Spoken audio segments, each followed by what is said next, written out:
Como que a água fica retida no solo, né? Por que que ela fica retida no solo? Vamos estudar isso. Se eu pegar um perfil aqui do solo, der um zoom, né? Vamos dar uma série de zooms aqui agora. E ver, por exemplo, aqui os agregados que compõem aí a estrutura do solo. Eu sei que dentro desses agregados e entre eles eu tenho o que mesmo, pessoal? Poros. Tenho macro e microporos, que a gente já estudou a função de cada um, né? Sei que essa raiz está crescendo provavelmente dentro do macroporo. Essa água que está aqui é uma água que o solo está saturado, né? Que está cheio de poros aqui, completamente preenchidos por água. Depois isso aqui vai começar a drenar, a água vai ficar retida nos micro. Dentro desse agregado, se eu dar um zoom, né? Onde que está o micro, mas o que constitui ele, eu tenho aqui areia, silt, argila e matéria orgânica. Se eu dar um zoom nessa argila, né, que na verdade não é uma esferinha, elas são placas, são lâminas, e se eu dar um zoom na superfície dessa argila aqui, o que que tem?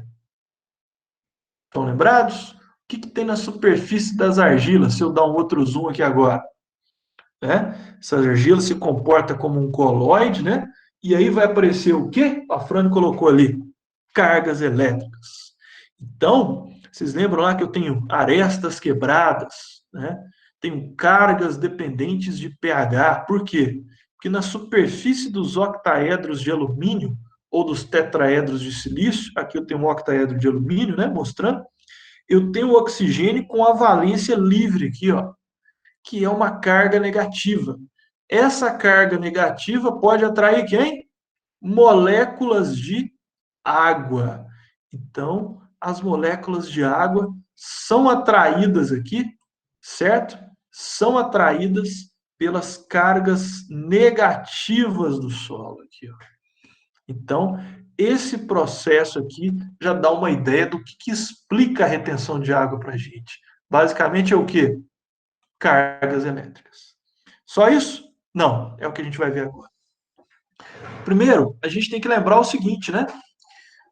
A água, né, existe na sua estrutura molecular uma densidade de carga negativa, ou seja, os elétrons ficam para um lado, né?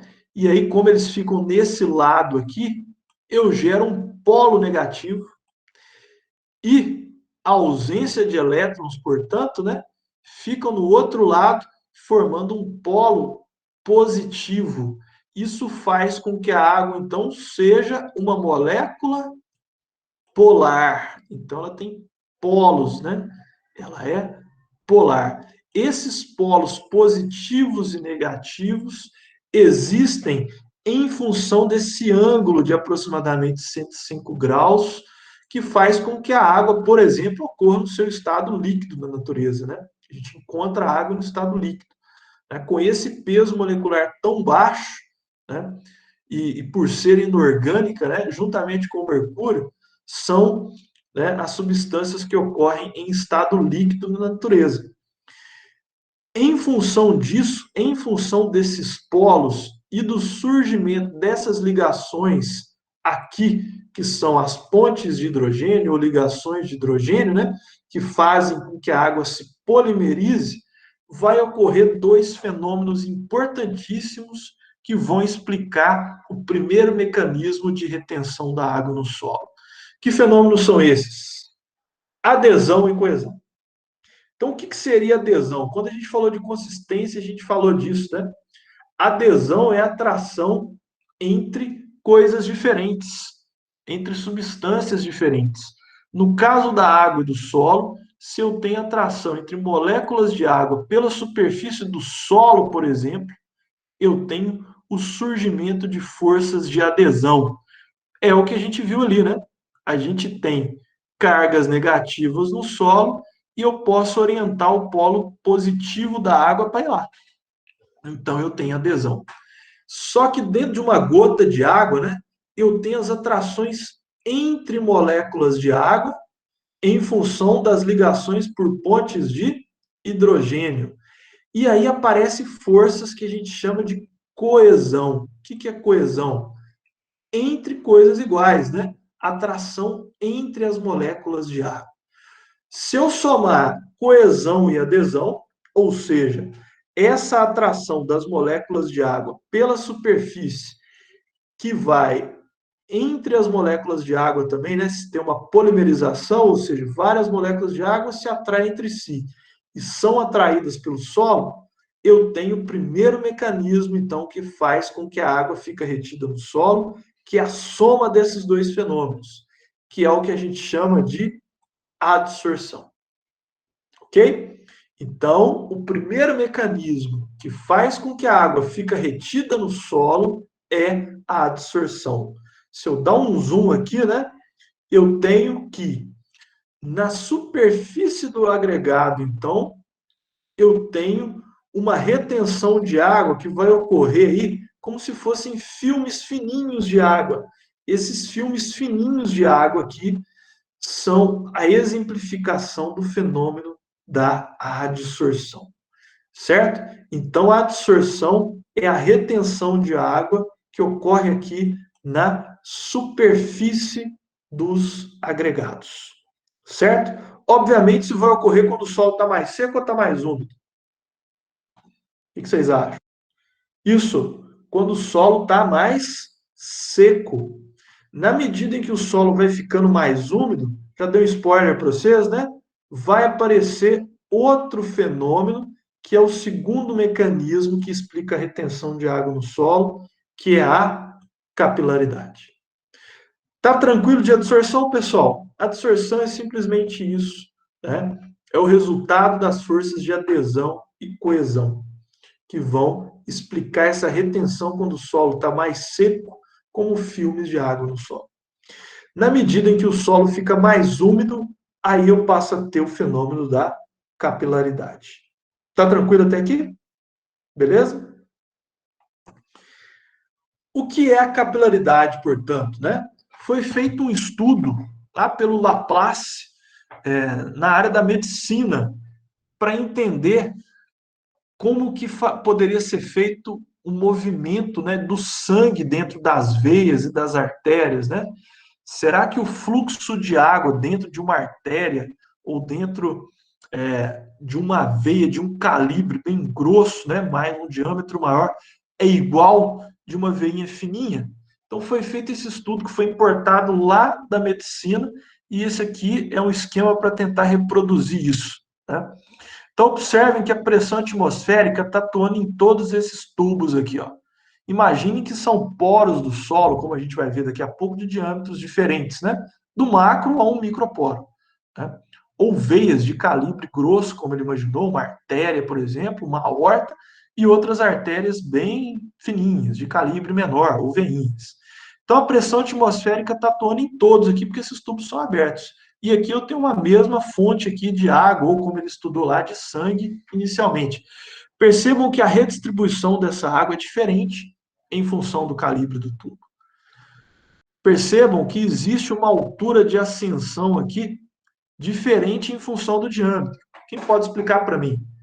Quanto maior o diâmetro do tubo, é diferente a altura de ascensão se o tubo for de um calibre fininho. Aonde que eu tenho maior ascensão aqui do fluido? Conseguiram observar? Eu tenho uma ascensão do líquido aqui num tubo de diâmetro que é o quê? Menor. Então, observem que dá para traçar quase que uma linha aqui, né? Quanto menor o diâmetro do tubo, maior a ascensão do líquido contra a ação de quem?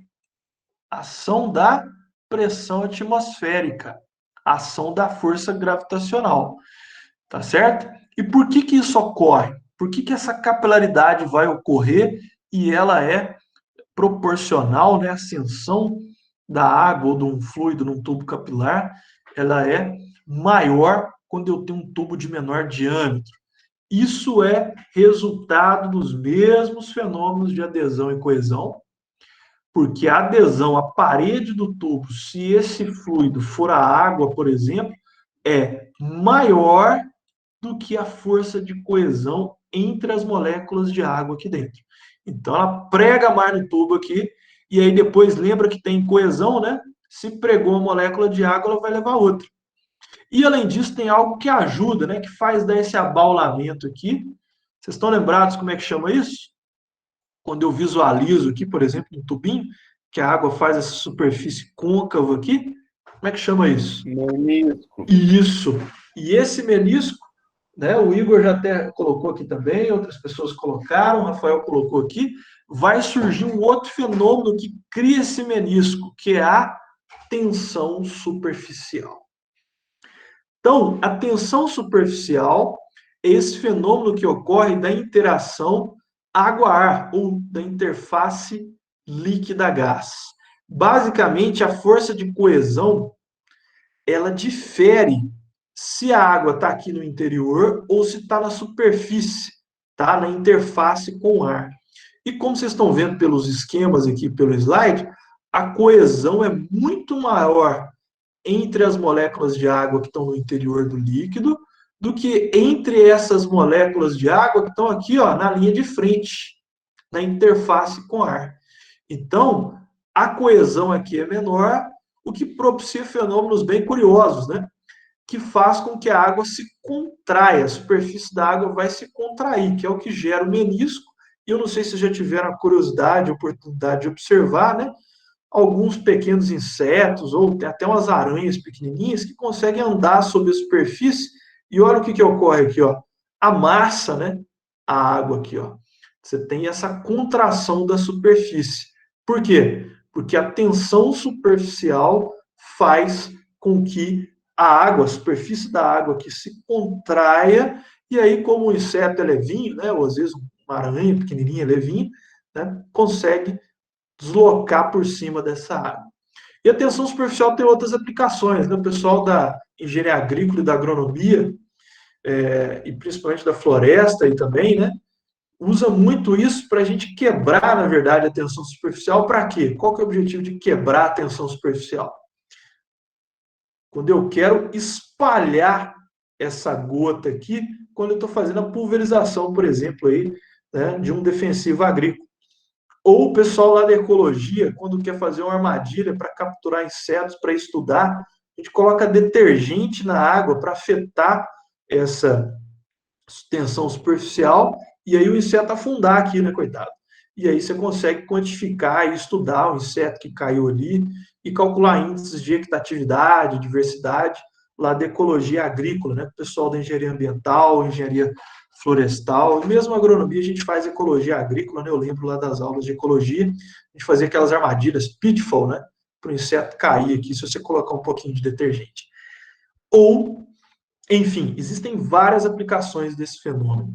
Mas a aplicação que a gente quer aqui é o seguinte: a tensão superficial causa esse abaulamento, e quando eu coloco aqui um tubo fininho dentro de uma superfície que tem água, vai ocorrer essa superfície, desculpa, essa ascensão da água aqui, e isso ocorre justamente por quê? Porque a adesão, como eu disse anteriormente, pensando na água, a parede do tubo capilar é maior do que a coesão. E aqui, como a gente viu, a coesão é menor na interface líquido-gás, né, do que é no interior da molécula. A soma de todos esses fenômenos vai fazer com que o peso da coluna de água, ou a força-peso, ou a ação da ação gravitacional aqui, seja equilibrada nesse sentido pela força de ascensão capilar, que é tensionada ou puxada ou gerada por meio desses mecanismos. E o Laplace equacionou isso, né? Então existe um equilíbrio, né, entre a força da ação da gravidade, né, pela pressão atmosférica, que está no sentido vertical para baixo, e a força de ascensão capilar. Igualando essas forças, existe como prever a altura de ascensão de água nesse tubo capilar. E a gente pode simplificar isso, né, por essa equação aqui, ó, 0,3 sobre D. Se eu manter tudo na mesma unidade, que é centímetros, então eu tenho que a altura de ascensão do líquido aqui é inversamente proporcional ao diâmetro do tubo. Como a gente viu anteriormente, e aqui a gente retoma isso. como vocês estão vendo nessas figuras aqui da direita. Quanto maior o diâmetro do tubo, menor a ascensão, a altura de ascensão capilar. E o inverso ocorre. Então, em poros pequenos, como os microporos, a água vai subir com mais facilidade. Então, no processo de saturação, quando a gente coloca um cilindro para saturar, eu comentei isso com vocês, que os poros pequenos eram saturados primeiro e depois que eles estiverem saturados, eles vão conseguir abastecer os poros grandes. Essa é a ideia do mecanismo da capilaridade. Tá tranquilo aqui, pessoal? Então, de forma sintética, para a gente fechar os mecanismos de retenção de água, por que a água fica retida no solo, então? Quais os mecanismos? Os mecanismos são a adsorção e a capilaridade. Sendo que a adsorção, né, tem a ver com os fenômenos de adesão e coesão, adesão da água no solo e a coesão entre as moléculas de água, e vai ser importante, como o colega colocou aí, né, corretamente, quando o solo está mais seco, quando ele está pouco úmido. À medida que o solo fica um pouco mais úmido, a capilaridade passa a ser importante, e aí a tensão superficial, juntamente com adesão e coesão, são os mecanismos que vão, desculpa, são os fenômenos que vão explicar o mecanismo da capilaridade.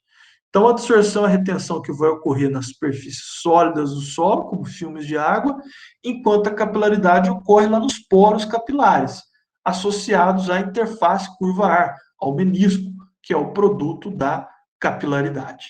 Está aqui um exemplo mostrando isso, bem simples, bem lúdico, mostrando que a adesão é a água ligando a superfície do solo, enquanto a coesão é água-água, e aí as moléculas de água que já estão lá retidas por adesão, né, estão aqui fazendo esse primeiro contato, essa ligação química, vai puxando mais moléculas de água e assim vai. Tá tranquilo aqui, pessoal?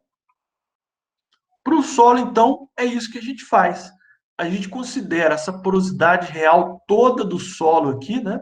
Essa diversidade de diâmetros de poro, que podem estar conectados ou não, que a gente não vai comentar disso hoje, mas depois a gente vai falar. Mas se vocês lembrarem lá dos poros bloqueados, né? Que eu mostrei numa das aulas anteriores, que é a diferença dos poros que conseguem estar conectados, que a gente mede isso pela diferença das duas porosidades, observem que no solo a gente tem uma porosidade muito diferente. Já mostrei isso aqui, mostrando por análise de tomografia. O que a gente faz para poder fazer conta e poder aplicar esses princípios de capilaridade? A gente considera que os poros são vários tubinhos de diâmetros diferentes, né? Sendo que os pequenos têm uma altura de ascensão maior e aqueles poros grandes, de diâmetro maior, têm uma altura de ascensão menor. A gente faz uma espécie de porosidade idealizada. Outra coisa, para a gente concluir essa parte, é mostrar para vocês o seguinte, que quanto menor, então, o diâmetro de poro, maior a ascensão capilar, e essa água que está aqui retida num poro de diâmetro pequeno, ela vai estar retida com uma energia muito maior. E o porquê disso? Né? É uma água que está lá dentro de um microporo, portanto. Né? Por que disso? Porque a gente tem que lembrar que a energia ela vai se manifestar de duas formas, basicamente, quando a gente pensa na água do sol.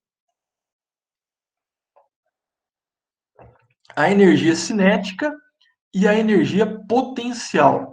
A energia cinética, pessoal, está associada com o que da água?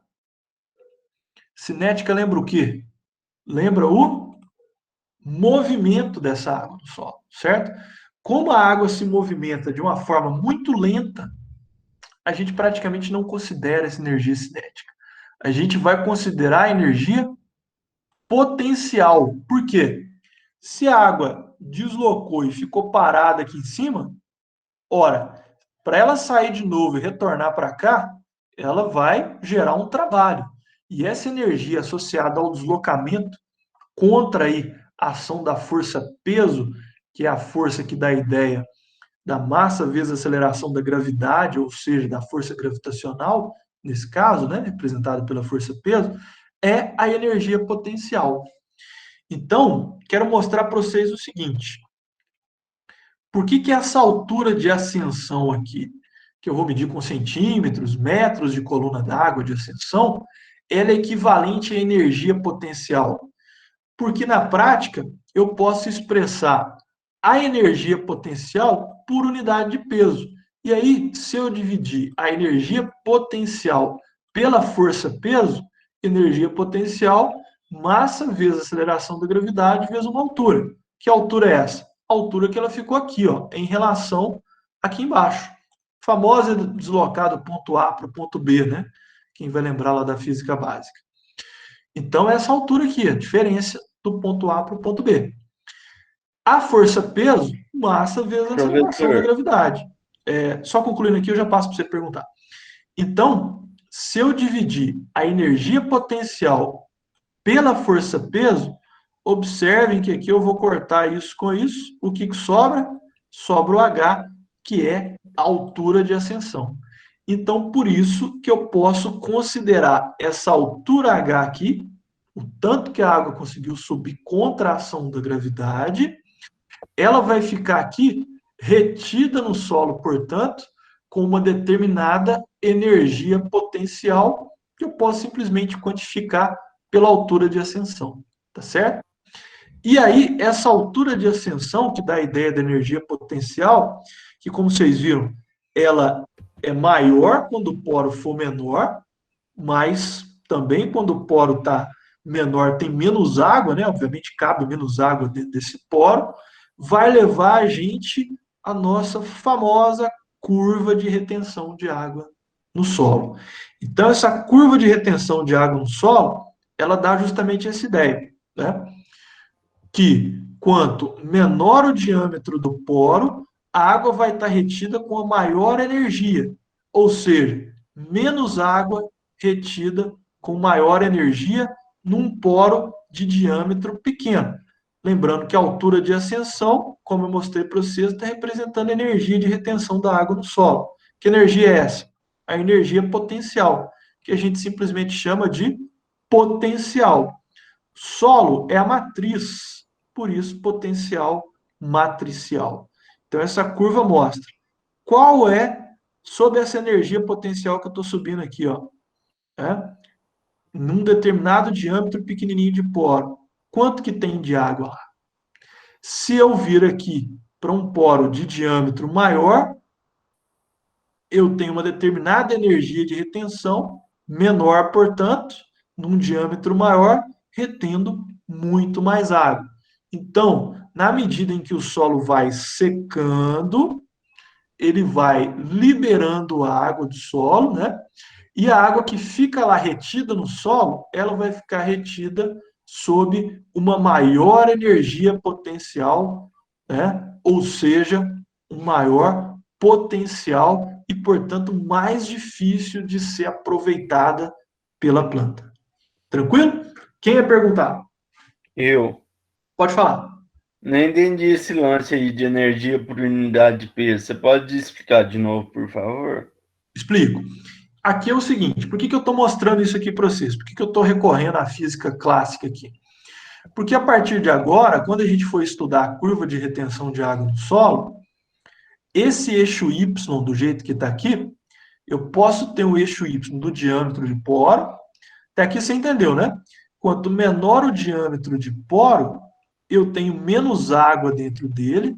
Só que eu quero mostrar para vocês que, pela expressão H igual a 0,3 sobre D, se eu colocar esse diâmetro pequenininho aqui de 0,3, certo? Aqui tem micrômetro, eu teria que converter isso aqui para centímetro, eu vou chegar numa altura de 10 mil centímetros. Esses 10 mil centímetros é a altura de ascensão dentro de um poro muito pequenininho. Esse poro muito pequenininho, ele está com uma energia de retenção dessa água muito grande. Por quê? Porque ela sobe muito, né? Então, a energia potencial, ou energia que faz com que a água fique retida, é muito grande. Por quê? Porque o poro tem um diâmetro muito pequeno. Então, quanto menor o diâmetro, maior a altura de ascensão. E qual que é a ideia de dividir energia sob peso? para mostrar que esse H aqui, que é essa altura de ascensão, que está aqui, né? Ela é uma forma de se medir a energia de retenção da água no solo. Que energia é essa? A energia potencial.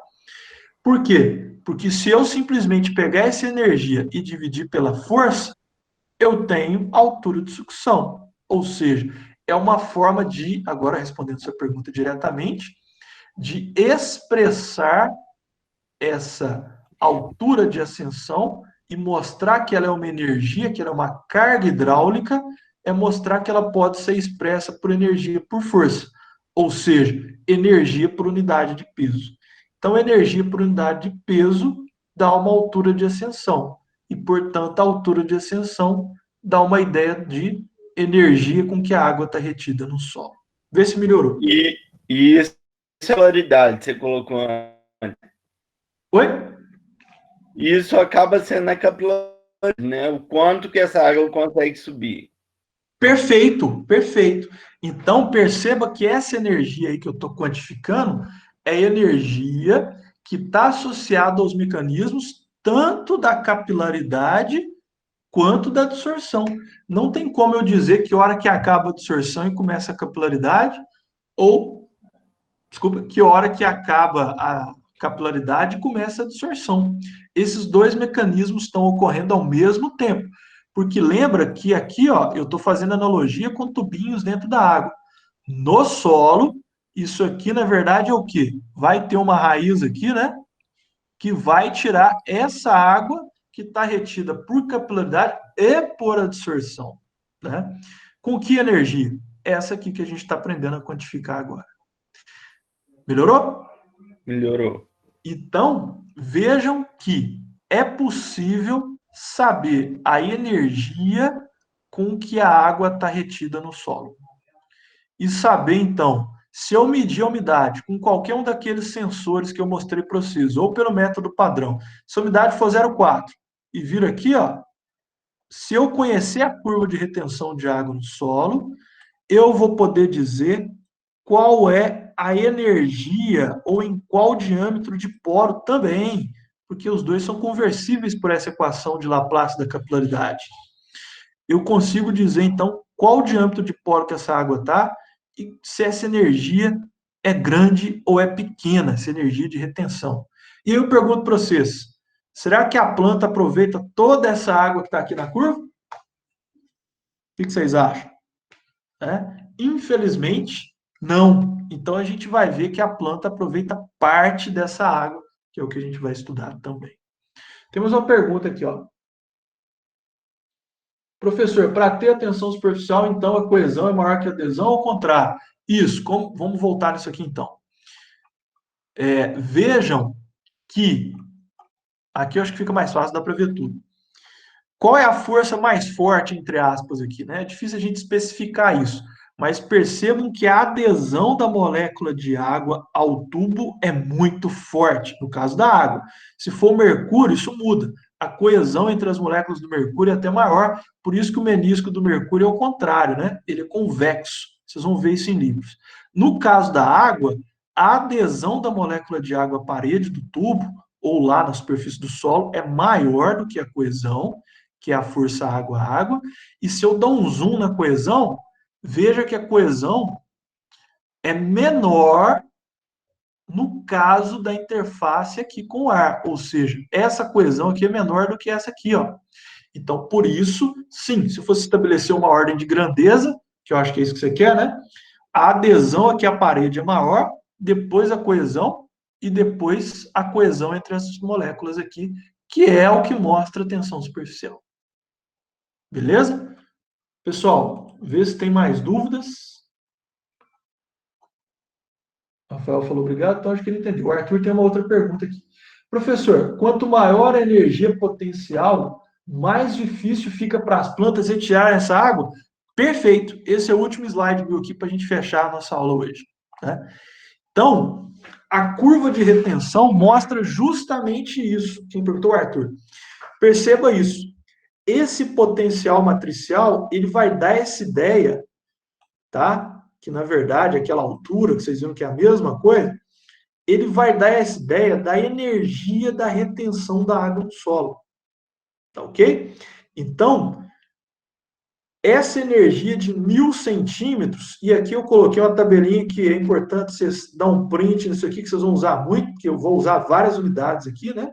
E cada livro, cada exercício, às vezes aparece numa unidade, então é importante você saber as conversões de unidade. Percebam que, ó, 1.000 centímetros é a mesma coisa que 100 kPa, tá bom? Unidade de pressão aqui, né? Então, essa é a energia potencial que está retendo essa água presente lá no solo. Lembrando que umidade é a quantidade de água pelo volume do solo, se eu pensar em umidade volumétrica, como a gente viu anteriormente. Então, essa quantidade de água está retida sob essa energia. E aí, Arthur, sim, a planta consegue aproveitar essa água? Eis a questão. Né? Será que a planta aproveita essa água? Essa aqui eu vou dizer para você, aproveita. Só que vai ter uma determinada energia, normalmente a gente faz a curva até ela. Então, a partir daqui, ó, essa água fica retida com uma energia tão grande que aí a planta não consegue, mais aproveitar. Não consegue mais aproveitar, tá? A água fica no solo, ela não sai do solo e vai para a planta na intensidade ou na velocidade ou na quantidade ou na hora que a planta quer, porque ela está retida tão fortemente no solo que a planta não consegue aproveitar ela de forma adequada. E aí ela vai murchar, murchar, murchar, e aí ela vai atingir uma outra condição. Que condição é essa? Alguém conhece? Quando a planta começa a murchar de forma irreversível, porque ela não consegue mais retirar água do solo, ou porque a água não sai do solo e vai para ela, que é o que a gente vai mostrar depois. É o ponto de murcha permanente. Muito bem. Que é o que a gente vai estudar na aula que vem. Tá? Na aula de quarta-feira, a gente vai estudar justamente o que é o ponto de murcha, o que é a capacidade de campo, e vai responder essa pergunta.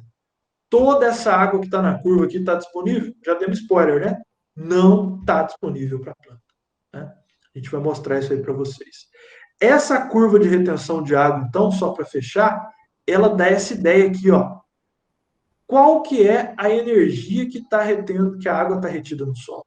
A curva mostra isso para nós. Observem que a energia aumenta na medida que o solo seca, porque a água vai ficar retida em poros de diâmetro cada vez o quê?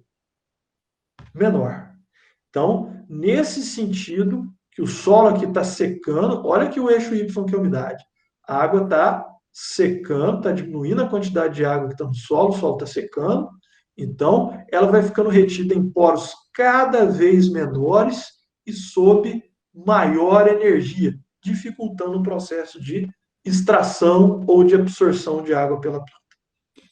Essa curva de retenção de água, agora sim para fechar, varia de solo para solo e de horizonte para horizonte, e além disso, com manejo. Então, veja que a gente pode modificar essa curva de retenção. A gente pode deixar ela com energia, por exemplo, menor, né? Eu posso fazer com que mude esse comportamento aqui, ó. Aí, para o mesmo valor de energia, ó, eu tenho mais água retida, né? Então, a gente vai ver isso aí na aula que vem. Então, ela muda de horizonte para horizonte, de solo para solo.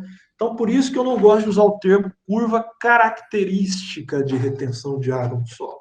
Característica, como a gente viu anteriormente, é algo que praticamente não muda, né? O que muda é a propriedade. Então, a curva de retenção é a propriedade do solo, porque ela muda com o manejo, como a gente vai ver, tá certo? Então, tem como a gente alterar essa curva. E por isso que é muito importante conhecer ela, porque ela expressa essa relação entre umidade e tensão. E aqui, só para situar vocês, né? Deixa eu limpar essa tela aqui. Professor, eu tenho uma outra dúvida.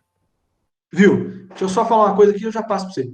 Então, observe que a absorção ela domina nessa parte aqui, onde que eu tenho o solo mais seco, tá certo? Onde que o solo está mais seco, e depois eu passo a ter o domínio da capilaridade, quando o solo está mais úmido, que é o que a gente chama de baixa sucção, ou alta sucção, né? Ou um potencial matricial em módulo mais alto, porque o potencial, depois eu vou explicar para vocês, ele é negativo, tá? Então, o raciocínio é o inverso. Vou falar em módulo, que é a mesma coisa que tensão ou sucção.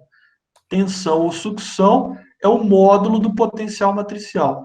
Então, quanto mais seco o solo, maior a tensão de água, ou maior a sucção. Ou, quando o solo está mais úmido, menor a tensão ou baixa é essa sucção. Tá ok? A gente vai ver isso depois. Pode falar, qual que é a sua dúvida? Seguinte, essa curva foi feita considerando água pura, certo? Ah, boa pergunta, mas segue aí, segue aí. Depois eu É, vou dar detalhes. Ah. aqui no solo, você tem sais dissolvidos, você tem outras moléculas na água.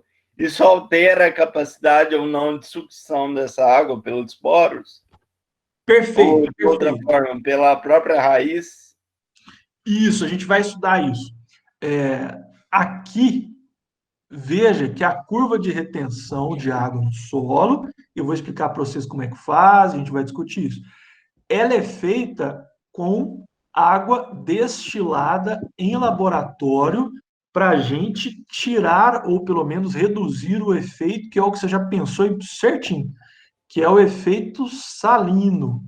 Então, o potencial matricial, conceitualmente, é apenas para entender o processo de absorção e capilaridade, ou seja, as variações de solo, né, como a gente viu. O solo tem mais cargas, que tem uma porosidade diferenciada, os minerais que estão presentes no solo, ou seja, mineralogia que afetam as cargas elétricas, tudo isso tem a ver com o potencial matricial. Quando eu coloco uma água que não é pura, como você colocou na sua questão, e está correto, perceba que os sais dissolvidos na água vão afetar essa relação, vão afetar. E aí a gente passa a medir isso não pelo potencial matricial, mas pelo potencial osmótico, que é o que eu vou explicar também na aula que vem. Então, tem efeito sim os sais e a gente vai ver isso depois. Beleza? Mais perguntas aqui, pessoal, com relação ao que eu mostrei para vocês hoje. Vê se está tranquilo. A gente já está com quase 2 horas, né? Tá tranquilo? Então, beleza. Na próxima aula, eu vou mostrar para vocês quais os fatores que vão influenciar na retenção, né? E tá aqui textura, mineralogia já. A gente vai estudar quais os fatores que vão influenciar na retenção de água. A gente vai estudar disponibilidade de água para a planta, falar do ponto de bucha, falar da capacidade de campo. E aí a gente vai melhorar e fechar esse raciocínio. E discutir também o manejo, como a gente já começou hoje. Ok? Outra coisa, eu vou colocar um formulários, Google, tal como a gente colocou no primeiro relatório de estudo, para vocês aí, para vocês fazerem exercícios teóricos e alguns cálculos, hoje ou amanhã, antes do questionário, que provavelmente eu vou colocar na quarta-feira à tarde ou no máximo na quinta, tá certo? Para vocês resolverem. E aí, qualquer dúvida que vocês forem tendo, utilizem o fórum, pode usar o chat lá se precisar também, e a gente vai conversar. Tranquilo? A gente continua então na quarta-feira.